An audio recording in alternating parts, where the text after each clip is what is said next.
আজকে দেখাচ্ছি আপনাদেরকে সেই ভারতবর্ষের একটি সাম্প্রদায়িক হিংসার ঘটনা ঘটতে যাচ্ছিল।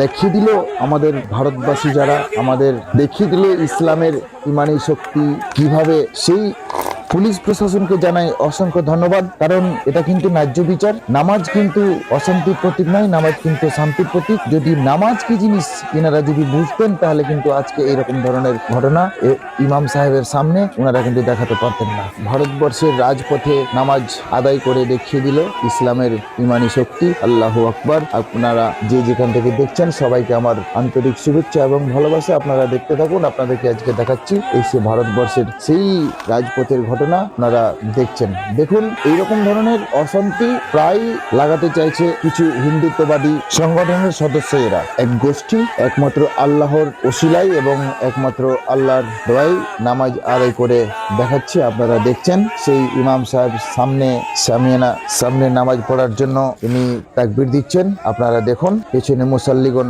দাঁড়িয়ে গেছে নামাজ আদায় করার জন্য।